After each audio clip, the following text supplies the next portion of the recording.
आपल्या सर्वांना महामानव डॉक्टर बाबासाहेब आंबेडकर यांच्या जयंतीनिमित्त हार्दिक शुभेच्छा.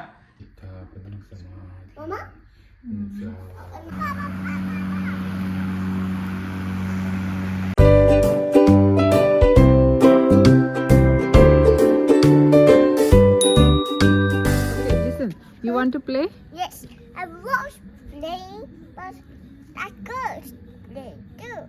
काय? That girl playing too. Girl की boys? No, boys. Boys.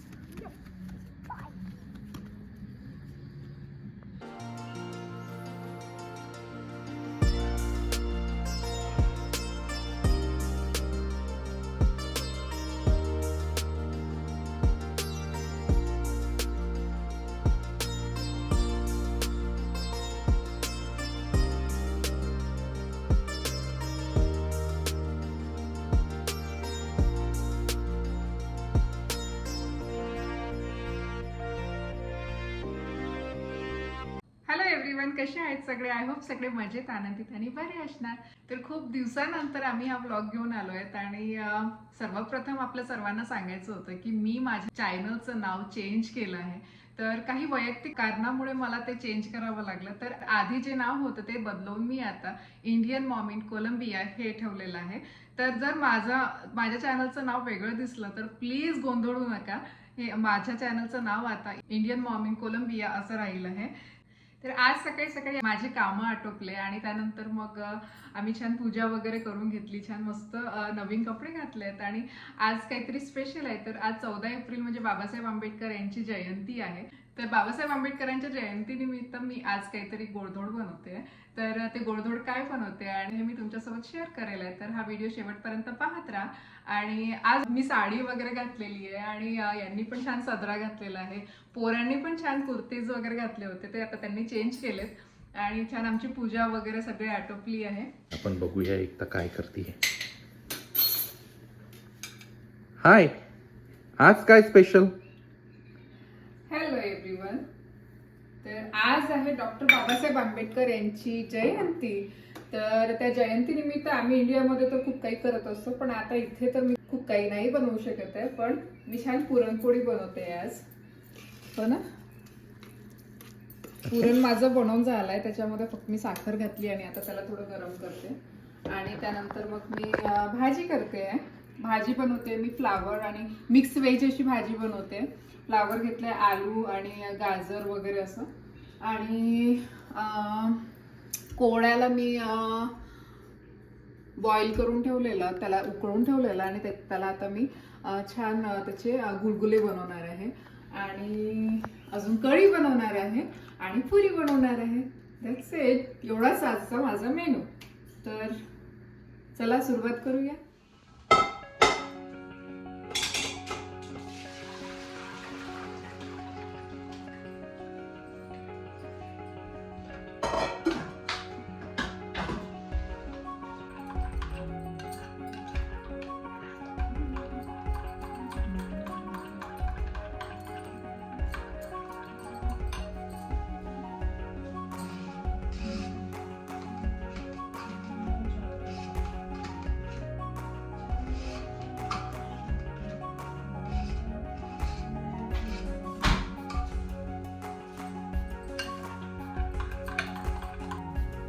तर इथे कढीसाठी दहीमध्ये मी थोडंसं बेसन घालून त्याला मिक्स करून ठेवलेलं होतं. ते रेडी झालं आहे. आता बस त्याला फोडणी द्यायची आहे आणि कोवळं पण रेडी झालं आहे आणि मिक्स व्हेजची इथे मी तयारी करून ठेवलेली. तर त्याला भाजीला फोडणी द्यायची आहे. या भागाला मी पुरण शिजवण्यासाठी ठेवलं होतं आणि ते पुरण रेडी झालं आहे. छान साखर डाळ एकजीव झाला आहे, त्यामुळे मला पुरणला वाटण्याची गरज पडणार नाही आहे. ते मी तसं सारण यूज करू शकते पुरणपोळी बनवण्यासाठी. तर मी मगाशी सांगितलं होतं की अश्वित आणि आरोने पण पांढरे कपडे घातलेले होते, कुर्ता पजामा घातले होते आणि त्यांनी मग थोड्या वेळानंतर काढून ठेवले. तर पजामा घातले होते ना, त्यावेळेवरचा हा एक क्लिप आहे छोटासा.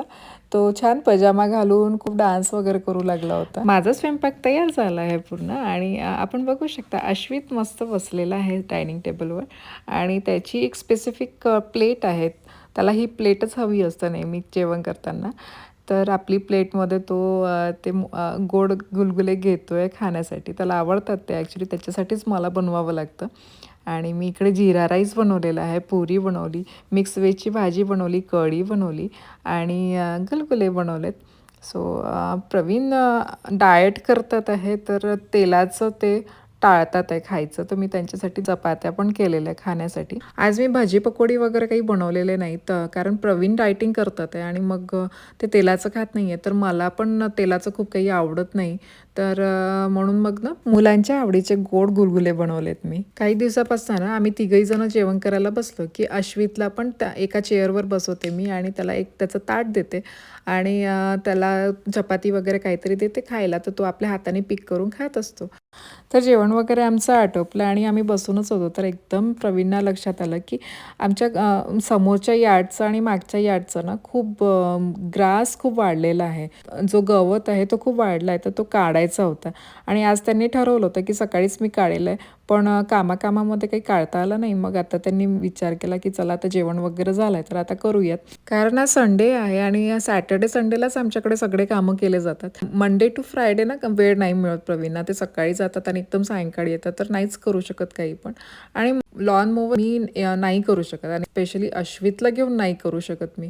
तुम्ही बघू शकता त्याला किती अट्रॅक्शन आहे त्याचं. तो पण चालवून बघायचं आहे त्याला आणि मग बाहेर इकडे तिकडे पळतो पण.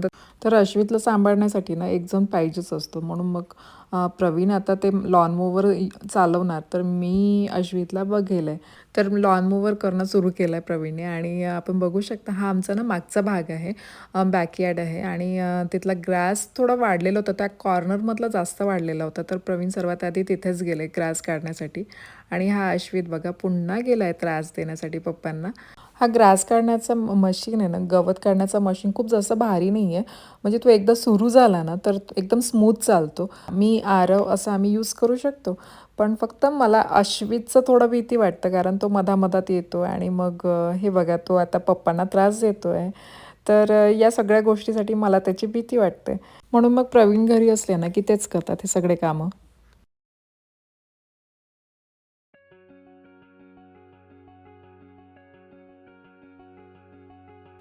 अश्वितचं लॉन मोवर चालवून झालं, तर आता आरवला पण चालवायचं आहे आणि त्याला पण ग्रास काढायचं आहे. तर तो पप्पांना येऊन म्हणाला की पप्पा आता माझं टर्न आहे, मी करते. सो त्याच्या पप्पांनी त्याला थोडा वेळ दिला आहे. आणि आरव ना घरच्या लहान मोठ्या कामांमध्ये नेहमी हेल्प करत असतो. काय अशू मून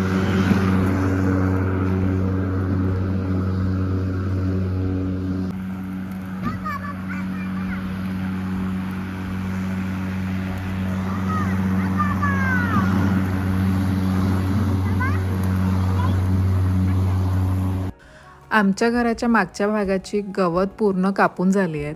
आता समोरच्या भागाची गवत पण वाढली होती, तर ती पण प्रवीण कापून घेतात आहे.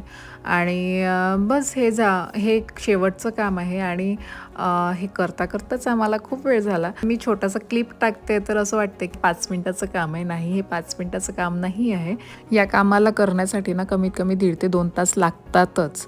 सो प्रवीण 5 वाजतापासून लॉन मोवर चालवायला लागले होते. तर 7 वाजले समोरच्या आणि मागच्या भागाचं गवत काढण्यासाठी. चला तर मग हा व्हिडिओ मी इथेच थांबवते. भेटूया पुढल्या व्हिडिओमध्ये. आणि असेच व्हिडिओ बघण्यासाठी माझ्या चॅनलला भरभरून सबस्क्राईब करा. Good night.